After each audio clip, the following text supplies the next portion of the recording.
तो मैं सिर्फ एक जानना चाह रहा था कि आपके शायद 2 किताबें हैं, दूसरी किताब ये जो अभी अवेलेबल है बुढ़ापा खूबसूरत है ये। इसमें किसी एक किताब में मैंने आपका किस्सा पढ़ा था और जो आपने लिखा है। पहले बात तो मैं कहूँगा इस किताब के आखिरी हिस्से में आपने जो लिखा है ना अपने बारे में कि आप किन-किन लोगों से मिली हैं। जी। वो बिल्कुल आखिरी मैंने किताब लिखने की वजह। किताब लिखने की वजह जी, जी। मैं एक आम और बहुत मामूली इंसान हूँ, न मेरा कोई एजाज़ है, न मकाम, न रुतबा, न जागीर, जायदाद कुछ भी नहीं है। मौजे मारता समंदर है जो दिल कहलाता है। मेरा दिल बहुत खूबसूरत है, अल्लाह पाक की बनाई हुई हर चीज़ से मोहब्बत करता है, हर चीज़ में हुस्न तलाश कर लेता है, चाहे बज़ाहिर देखने में कितना ही बदनुमा हो। इस यकीन के साथ कि अल्लाह रब्बुल इज़्ज़त खुद हसीन है, नूरुस समावाति फिल अर्द है, तो ये कैसे मुमकिन है किसी भी चीज़ में कोई हुस्न ना हो। ज़ाहिरी नहीं होगा तो पोशीदा या नज़रों से उजल ज़रूर होगा। हुस्न मुझे दिखा भी है और महसूस भी हुआ। मेरे दिल में बहुत वसअत है, कोई कितना भी बुरा करे माफ़ कर देती हूँ। मेरे पास दुनियावी कोई असासा नहीं, मगर आज तक मेरी कोई ज़रूरत, कोई ख़्वाहिश ऐसी नहीं जो अल्लाह पाक ने पूरी ना की हो। मुझे हर आसाइश, हर सुख, हर नेमत से नवाजा। मुझे 2 बेटियों 2 बेटों की ख्वाहिश थी, अल्लाह पाक ने अता किए। मुझे दुनिया की सैर का शौक़ था, सरमाया ज़राए ना होते हुए भी मुल्कों की सैर करा दी, आला से आला जगह मुलाज़मत करा दी, इज़्ज़त मोहब्बत बेपनाह मिली, दुनिया की नेमतें खिला दी। अमेरिका के सदर आइज़नहावर से बचपन में। अब ये जिन लोगों से आप मिली हैं, जी।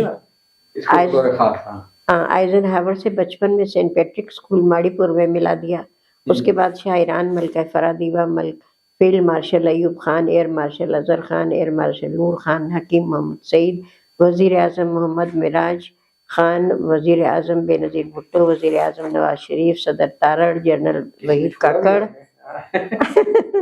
वज़ीर आज़म नेपाल मनमोहन अधिकारी, मॉस्को यूनिवर्सिटी की शोबा उर्दू की डीन, जी अमेरिका और चाइनीज़ मंदुबीन मैडम रूथ फाओ जैसे लोगों से बिल मुशाफा मुलाकात करा दी। मैं वो इत्तेफाक से ये सब तुम्हारा करम है, आपका टाइप भूल जाऊँ। अब मैं आपसे सवाल ये करूँगा कि ऐसी खातून जिसने दुनिया भर की डिग्निटीज़ को पेश किया हो, जब वो अपनी बेटी के ससुराल यानी समझाने जाती है कि भाई मैं तो स्वेटर के अलावा कोई दे नहीं सकती हूँ, तब उस दिन का अहवाल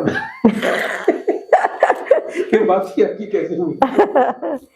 भाई जैसे मैंने बताया कि मेरे पास कुछ भी नहीं था, पैसे नहीं थे तो दहेज कहाँ से जमा करती, सलीका भी नहीं था, वरना औरतें उसमें भी सब कुछ कर लेती हैं। तो जब रिश्ता आया सादिया का तो वो लड़का बाहर था और इंतकाल हो गया उस बेचारे का। तो खैर उनकी वालदा से मैंने कहा, अच्छी बातचीत हो गई कि कहने लगी भाई हमें आपकी सादगी पसंद है और आपकी बेटी बहुत पसंद है। मैंने कहा ठीक, फिर निकाह ढा के निकाह हो जाए ताकि पेपर्स वगैरह बन जाए तो फिर चली जाएगी। तो मैं निकाह से एक दिन पहले उनके घर गई और मैंने उनसे कहा कि देखिए मेरे पास देने को कुछ नहीं है अलावा एक स्वेटर, वो नया है और वो भी मेरे भांजे ने जापान से भेजा था।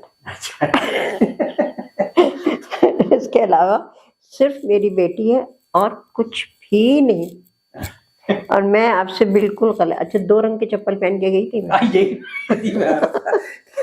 इतने सरदाराने मुमलिकत से मिलने वाली खातून और वो समझाने जा रही है 2 रंग की चप्पल पहन के। बड़ी तो वो हस्तियां थी, मैं थोड़ी थी। तो मैंने कहा तो शायद अब नेपाल में भी उल्टी कमीज पहन के चली गई थी। जी पता नहीं क्या क्या हिमाकतें की भाई मैंने। वो जो चाइनीज के साथ भी मैं गई हूँ तो पेशावर से कराची तक उल्टी कमीज पहने हुई थी। उसके लिए मैं बड़ी खुश हो रही थी, कितनी अच्छी फ्रिल लटक रही, पता चला वो उल्टी है। चाइनीज बॉस था, उसके साथ आई थी। तो खैर बात हो रही थी कि 2 रंग की चप्पल पहन चली गई। हाँ 2 रंग की चप्पल पहन के चली गई थी। तो मैंने उनसे कहा कि देखो बेटा, तारिक भी बैठे हुए थे, मैंने कहा देखो बेटे तुम बाहर हो और तुम्हें बहुत अच्छी लड़कियां मिल जाएंगी। बाहर के लिए तो रिश्ते होते हुए सब चाहते हैं बाहर वो लड़का। तो मैंने कहा ना मेरे पास देने को कुछ है। तुम अभी भी तुम्हारे पास वक्त है, हाँ, कल निकाह है ना, हाँ। आज तो वक्त है तुम्हारे आपने कहा नहीं भाई देखो ये 2 जोड़े चप्पल के ऐसे एक में पहन के आ गए पास। ऐसा ही क्यों ना हो? घर में पड़ा हुआ है। नहीं, उससे तो देखा ही नहीं था ना, हाँ, तो खुद घर आके देखा। घर आके पता चला। बच्चे कह रहे अम्मी क्या करती हैं, मैं कहा अम्मी तो जो कुछ न करे वो काम है। आपकी जिंदगी में बहुत अच्छे वाकयात हैं, उसमें ख्याल है कि ये किताबें मेरा ख्याल है कि आपको दोबारा इसका एडिशन लाना चाहिए की जरूरत ही है, ताकि वो लोग देखें। और दूसरी किताब तो खैर बहुत जबरदस्त है। इससे पहले कि मैं आगे बढ़ूं, बुनियादी तौर पर आप टीचर हैं, ठीक है, अल्लाह भी शक्कर खोले को शक्कर देता है। एज ए टीचर कभी आपको टारगेट किलर मिलते हैं, कभी आपको डाकू मिलते हैं तो वो किस्से सुनाए थोड़ा सा। 3 किस्से आपकी किताब में हैं जी। एक टारगेट किलर मिल गया था, एक टैक्सी ड्राइवर, ने फिर कितने कत्ल किए थे, हाँ और उसको आपने एज ए टीचर नफसियाती मार मारी, तो वो किस्से सुनाइए अभी। जी। वो एक टैक्सी ड्राइवर, मैं ट्यूशन पढ़ाने जाती थी आयशा मंजिल पे, जो पेट्रोल पंप है उसके साथ वो घर था, अब तो वो अस्पताल में शायद चेंज हो गया है। तो उसमें वो क्या नाम है, एक बच्ची थी मामा पारसी की, क्लास 8 की, उसको ट्यूशन पढ़ाने जाती थी। दोपहर का वक्त था, 3 बजे का, और सन्नाटा था। उस जमाने में इतनी आबादी भी नहीं थी, ना इतने रिक्शा थे ना टैक्सियाँ थी। तो मैं खड़ी हुई थी और मतलब पढ़ा के मैं बाहर निकली तो उन्होंने दरवाजा बंद कर लिया, गेट बंद हो गया, मैं बाहर खड़ी हूँ बाहर और कोई नहीं मेरे अलावा। तो एक टैक्सी मुझे दूर से आती हुई दिखी, तो उसको मैंने हाथ दिया। अब जब वो करीब आया तो उसका हुलिया, उसकी शक्ल ऐसी थी कि बैठ नहीं सकते थे गाड़ी में। तो मैंने कहा, अब मैं ये सोचूं कि अगर मैं नहीं बैठी तो ये कहेगा रोका, ये तो झगड़ा हो जाएगा, और आसपास कोई नहीं है जिसे मैं मदद के लिए बुलाऊं। मैं बैठ गई, अल्लाह का नाम लेके, अल्लाह का नाम, जो आयतें आती थी वो सब पढ़ ली। फिर मैंने, उसने क्या किया, गाड़ी स्पीड में चलाई और रेडियो जो है वो भी उसने फुल वॉल्यूम पे कर दिया। मैंने कहा स्पीड कम करो, आप डरती हैं? मैंने कहा हाँ तुम्हारे लिए डरती हूँ। अच्छा। क्योंकि आगे तो तुम बैठे हो, तो तुम्हें अपनी जान प्यारी नहीं है, तो तुम इसको आहिस्ता करो। अच्छा, फिर गाने जो तेज है, मैंने कहा इसको भी कम करो। मैंने कहा देखो तुम्हारी माँ ने तुम्हें कितनी मेहनत और मोहब्बत से पाला है, तुम इतने अच्छे, इतनी शक्ल सूरत के हो, बाल तुमने कैसे किए हुए, बाल कटवाओ, अपने हुलिया दुरुस्त करो। उसको मैं समझाती रही। कहने लगा आप टीचर हैं? मैंने कहा हाँ। तो कहने लगा कि अच्छा, बात ये, इसलिए भी उसको शक ये हुआ होगा कि ये अच्छी औरत नहीं है कि मैं अजीज भट्टी पार्क के सामने फ्लैट बने हुए थे, वहां था लैंग्वेज सेंटर। सही सही। तो अजीज भट्टी पार्क 3 बजे एक औरत, कोई अच्छी औरत तो नहीं जाएगी, तो इस गुमान में वो होगा। तो अब जब मैं वहां गई तो मैं वहां उसकी टैक्सी से उतरी और फिर मैं जाके ऑफिस में जाके धाम से गिर गई सोफे पे। कहे वो क्या हुआ, स्टाफ आ गया। मैंने कहा भाई इज्जत मत पूछो, पानी पिलाओ मुझे, बाद में सुनाऊंगी क्या हुआ। अच्छा खैर वो हुआ। शाम में मेरा भांजा जो है वो मुझे लेने आता था। अच्छा। तो शाम में भाई वो खड़ा हुआ। अच्छा। हाँ, वो ये देखना चाह रहा था कि ये औरत कौन है। तो वो खड़ा हुआ था, मैंने तारिक को बताया, मैंने कहा ये है। तो खैर हम घर चले गए। अगले दिन वो फिर वहां खड़ा हुआ था। अच्छा। हाँ, शाम में वो सिर्फ पता नहीं उसे ये हुआ होगा कि बातें तो ये ऐसी टीचर वाली कर रही है, हरकतें इसकी पता ही नहीं क्या है। तो खैर वो फिर उससे छुट्टी हुई, फिर मैंने वो छोड़ दिया।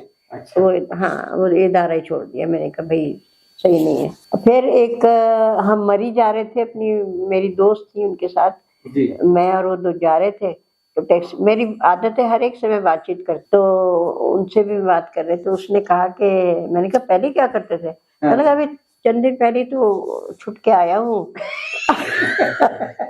अब जो नसरीन जो थी मेरी दोस्त, वो मुझे चुटकियां काट रही है, कर चुप हो जा, चुप हो जा।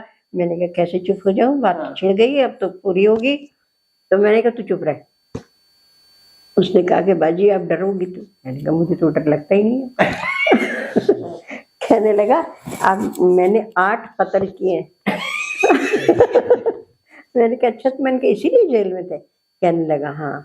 तो फिर मैंने कहा छुट्टी कैसे? तो पैसे वैसे दे दिला के। कहने लगा रहा, काफ़ी अरसे रहा, और फिर वहाँ के वो गंदगी के हालात सुनाता रहा, उसकी जेल खाने के सब बताता रहा। तो कहने लगा आपको डर नहीं लगा? मैंने कहा मुझे क्या डर है? कत्ल तो तुमने किए है, मुझे मेरा क्या लेना देना। हम मरी पहुंच गए। फिर मेरी दोस्त जो थी वो बहन बनी हुई थी, यानी 3 नस्लों से हमारी दोस्ती चल रही है। अब तो इंतकाल हो गया उसका। दोस्त ने मुझे बहुत गालियां दी, वह पंजाबन थी, रच के गालियां देती थी। तो कि तू पता नहीं हर एक से शुरू हो जाती है बातें करना, ये वो। मैंने फिर एक और थे, हाँ, मैं रिक्शा में हैदरी से अपने घर आ रही थी, तो रोजाना का अक्सर ही हैदरी से आना जाना होता है, तो रिक्शा वाले जो है पता होता है कि कहाँ गड्ढा है, कहाँ से बच के चलना है, कहाँ से। वो जितने झटके देता हुआ आया जब घर पहुंचे तो मैंने कहा ये बताओ तुम रिक्शा पहले तो नहीं चलाते थे? कहने लगा नहीं, आज ही। आपको कैसे पता? मैंने कहा रिक्शा वाले जो है उन्हें पता होता है सड़क पे किस जगह गड्ढा है, क्या है, वो संभाल के चलाते हैं। तुमने इतने झटके दिए हैं तो तुम रिक्शा तो चलाते नहीं। सही। तो कहने लगा हाँ। मैंने कहा क्या करते थे इससे पहले? कहने लगा आप डर जाएंगी। मैंने कहा डर नहीं लगता मुझे, तुम बताओ। कहने लगा मैं टारगेट किलर। तो मैंने कहा फिर छोड़ क्यों दिया तुमने? अच्छा बिजनेस है। अच्छा बिजनेस है। कहने लगा अब इतने हो गए हैं कि पैसे बिकते नहीं बिकते। हरबुल हवस ने इश्क परस्ती शार की, अब आप में शेव है अहले नजर गई। हाँ बेशक। तो मैंने कहा अच्छा, मैंने कहा चलो अच्छा किया, पैसे कम हो गए, तुमने शरीफाना जिंदगी शुरू की है, किसी का कायम रहना करके, मुझे डर नहीं लगता। मैं कह रहे चोर डाकू डकैत तो वो आपसे डरते रहते होंगे।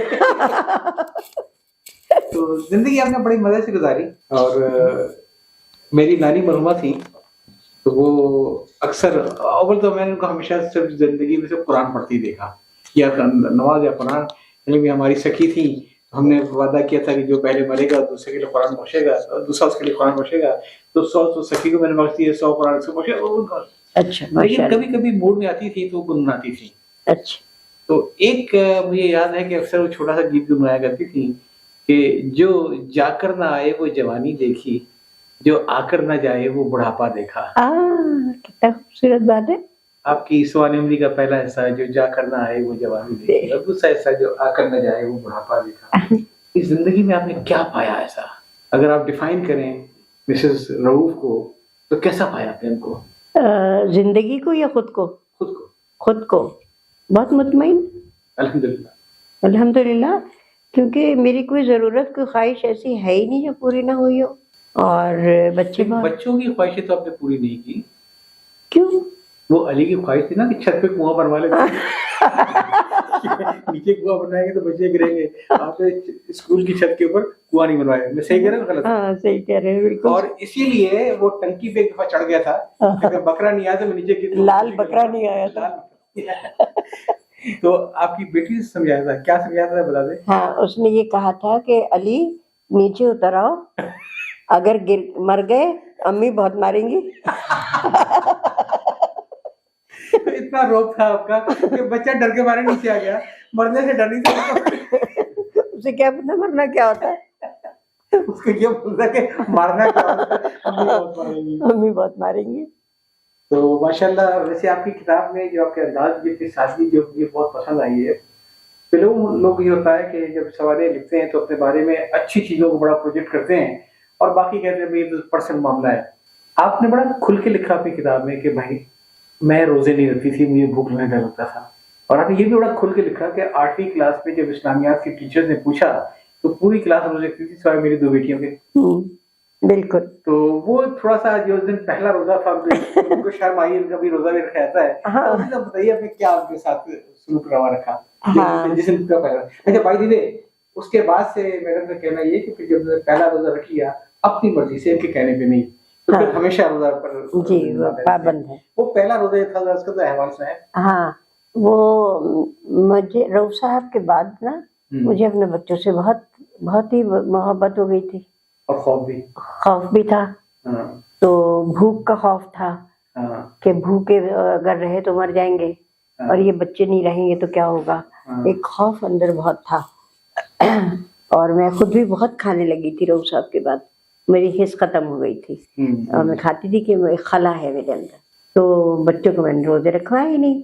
जब मैंने रखवाए नहीं तो वो बेचारे, उनको पता ही है कि रोजे रखे जाते, मैं खुद भी नहीं रखती थी। तो जो क्लास 8 में जब थे तो इस्लामियत की टीचर ने पूछा किस किस का रोजा है, सबने हाथ उठाए अलावा मेरी बेटियों के। फिर घर आके उन बच्चियों ने, सादिया नादी ने कहा कि अम्मी रोजे हम तो नहीं रखते और टीचर ने तो ऐसा कहा। तो शर्मिंदा हुई, वो क्लास 8 की बच्चियां बड़ी होती हैं। तो फिर मैंने कहा अच्छा ठीक है, तुम्हारा रोजा रखवा देते हैं। अब जो रोजा रखवाया तो फिर ये खौफ कि बच्चे सारा दिन भूखे रहेंगे सारा दिन कुछ नहीं खाएंगे पिएंगे।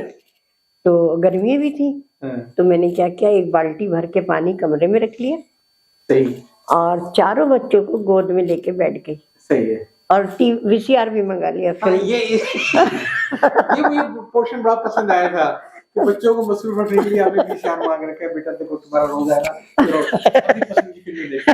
हाँ, फिल्में भी देखो। और गर्मी थी ना, तो सर थोड़ी थोड़ी देर में जाके बच्चे अपने सर में कहती थी सर डुबो, सर ठंडा हो जाए। मतलब आपके लिए बहुत बड़ा इवेंट समझा रोजा रखना।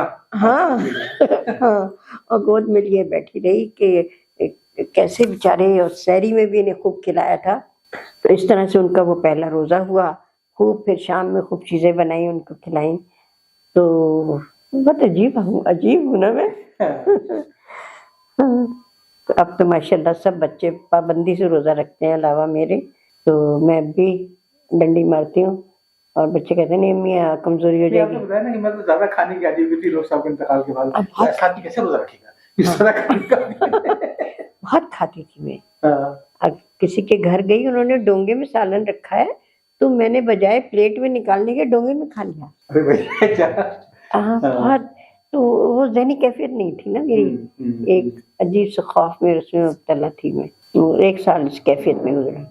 और चोरी भी तो बताइए आपको, हमारे घर से चोरी भी तो हो गई थी ना रऊफ साहब के बाद। जी, उसकी वजह ये थी जैसे आपके बाबूजी ने कभी दुकान में ताला नहीं लगाया तो आपके घर में ताले होते ही नहीं थे। होते ही नहीं थे, अब तक और नहीं।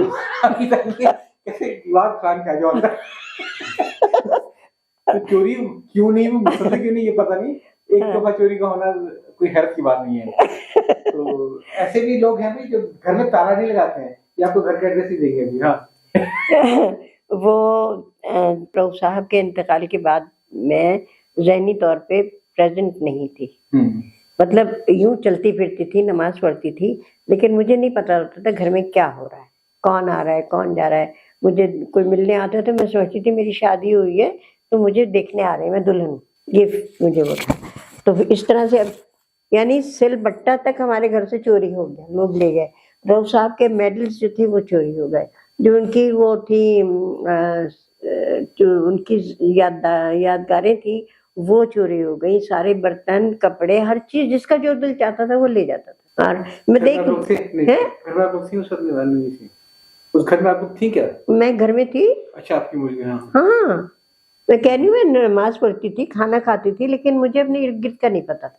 और जब भाई को, तो बाद में भाई को जब हमारे घर आ रहे थे गेट पे, जब बताया भतीजों ने कि अब्बा नहीं, वो तो कहते रऊफ साहब को देखने जाना है, अस्पताल ले चलो। तो बच्चे उनके जो है वो सऊदी अरब में थे, वो आए तो बीमार तो थे, ये तो पता था भाई को, अस्पताल भी जा चुके थे, लेकिन फिर उनको जाना था, अपनी ड्यूटी पे चले गए थे। तो जब वापस आए हैं तो भतीजे लेके आए उन्हें, तो कहने लगे तुम मुझे अस्पताल क्यों नहीं लेके जा रहे, घर क्यों लेके जा रहे हो। फिर वो बहुत रोए, बहुत सुना है मैंने कि वो बहुत चीखे मार मार के रो रहे थे, लेकिन मैं नहीं रो रही थी। मैं उन्हें दिला, भाई रो क्यों रहे हो। तो मैं, क्योंकि अजीब मेरी कैफियत थी उस जमाने में, 1 साल लगा था। स्टेट ऑफ डिनायल के जी, मैं बैंक गई थी तो वहां जाके मैं अपना नाम भूल गई, मेरा नाम क्या है। तो फिर उसके बाद मैंने सबसे पहले वो वास्ता पड़ा बैंक के सिक्योरिटी गार्ड से, फिर पुलिस वाले से। तो हर एक को देख के आप डरती चली गई, तो नाम तो भूल नहीं था आपका। हाँ, फिर मैंने कहा नहीं, अब मैं घर से बाहर नहीं निकलूंगी, कि मैं जब नाम भूल गई हूँ तो अगर मुझे, तो कहीं भी मैं जा सकती हूँ, मैं किसी से क्या कहूंगी। तो इस खौफ की वजह से फिर मैंने घर से निकलना था। आपकी किताब तो इतने दिलचस्प वाकयात से भरी हुई नहीं है। एक आध वाकया ऐसा है जो मैं आपके ज़बानी से पूछना चाहूंगा। हकीम सईद ने कहा था कि बहुत शरीर हैं आप। उर्दू के उर्दू के वो बहुत मजे का वाकया है। वो शाम हमदर्द होती थी, तो उसमें सब बड़े बड़े जो वो क्या है जज है ना, वो दानिश्वर वो सब आती थी। हाँ, शायद जमील वो थी, और काफी लोग थे जिन्हें मैं नहीं जानती, मगर शक्लों से ही वो लग रहे थे कि वो दानिश्वर हैं। तो गर्दन मेरी पतली नजर आई थी, हमारे एडमिनिस्ट्रेटर साहब को भी। एक सावली सलोनी सी। हाँ, और वो मुझे ले गए कि चलो। अब मुझे पता भी नहीं था कि क्या है क्या नहीं, तकलीफ क्या है, बस ये था कि उसमें शाम हमदर्द है, उसमें जाना है। अच्छा खाने को मिलेगा, सैंडविच वगैरह होंगे। हाँ हाँ हाँ। आप तो खाने की शौकीन। तो खाने की शौकीन हूँ। तो खैर वहाँ हम गए तो उस मेज पे अलावा एक मैं जाहिल थी, बाकी तो सब पढ़े लिखे बैठे। अच्छा, अब ब्रिगेडियर साहब जो थे समी साहब, अल्लाह उन्हें बख्शे, तो वो भी बैठे हुए थे। बात उर्दू के ऊपर हो रही थी कि उर्दू का होना चाहिए। तो मुझसे मेरी तरफ भी माइक आया कि आप बोले। मैंने कहा मैं ये दानिश्वर आप लोग हैं, सूरज चांद सितारे बैठे हुए हैं इल्म और दानिश के, मैं क्या बोलूं। मैं सिर्फ एक बात बोलूंगी कि आप, अगर मैं किसी